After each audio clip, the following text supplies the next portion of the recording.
Hey guys, Garrett from Pucks in Deep, shooting live from my car on the road, so I gotta make this quick.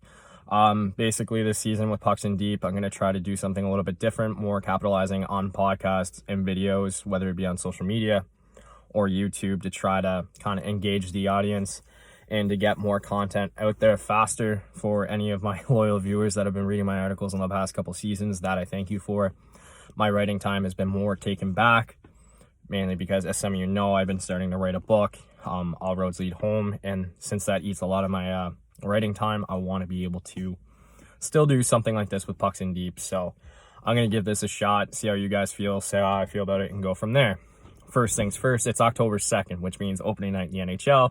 St. Louis is at home to the Washington Capitals, the previous Stanley Cup champion, where they'll be raising their banner to commemorate their championship season last year. Their first in their 52-year history, by the way.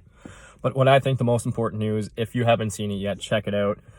The St. Louis Blues released a video on their social media pages last night, basically where they go to Layla's home and Alex Zine and Colton Parayko deliver her championship ring. Even if, you find yourself cold-hearted, you're not one to cry, I honestly suggest checking it out. It is a tearjerker, and I promise it'll be worth your time. But here in Canada, the biggest stories have been the Vancouver Canucks and the Toronto Maple Leafs captaincy. As we know, the Leafs are going to name a captain tonight during the home opening ceremony. Could it be Mike Babcock? After telling James Duthie last night, I know who it is, but I'm not telling you. Could he potentially go up on the bench with the C stitched on his jacket? Probably not. All signs point to John Tavares, who was a captain for many years in Long Island. He has plenty of experience. He does not kind of bring any negative attention to himself. He's a true pro. He is the most obvious choice. After that, Morgan Riley, who was long speculated to be the captain before John Tavares' arrival, and then superstar Austin Matthews. But given the news with his off-ice conduct this past summer, I highly doubt we'll see a letter on his jersey of any sort this season. But in Vancouver, it's a different story. They're going with 4 assistant captains right now, that being Brandon Sutter, Chris Tanev, Alex Edler, and Bo Horvat for the next 2 games, tonight in Edmonton and Saturday night in Calgary, before naming their captain during their home opening ceremony next Wednesday against the Kings. The most obvious choice is Bo Horvat. He's kind of been groomed for it. He's the first of a new era of Canucks hockey, one that hopefully with this core can finish the job that others haven't in the past. He seems like the obvious choice, a perennial leader. Guys love him. I mean, obviously there's some speculation that Elias Pettersson could get it, but Travis Green has said he is not one to put unwanted or unneeded or unnecessary pressure on the sophomore Swedish forward.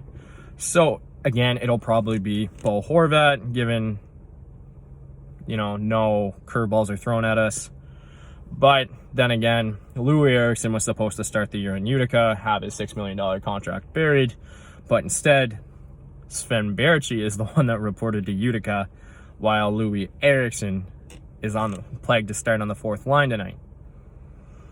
Louis Eriksson survived his demotion. Maybe he's a Jim Benning guy, as he's not giving up on his aging veteran Swedish forward. Maybe by avoiding the demotion to Utica, by not being demoted to Utica, everyone gets thrown off and Louis Eriksson gets the C.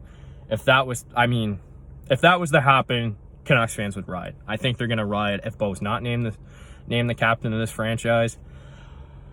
But I feel like we're going to see a lot of anger in a Canucks in a Canucks fan base as a whole, to levels unseen since the Game 7 collapse and the riot that followed. But it's got to be Bo in Vancouver. It's got to be JT in Toronto. Those seems like the most obvious choices. But as we learned as of late, especially Jordan Binnington's story too, which has nothing to do with captaincy, but there's been so many stories in hockey lately that expect the unexpected. So don't get too complacent on those obvious picks, because obviously both franchises that like to surprise their fans and keep them in suspense could have something waiting in the wings that we don't see coming. Babcock and Eriksson, for example. Enjoy the night, guys. Hope you're satisfied with the results, and good luck to everyone this season over the next 82 games.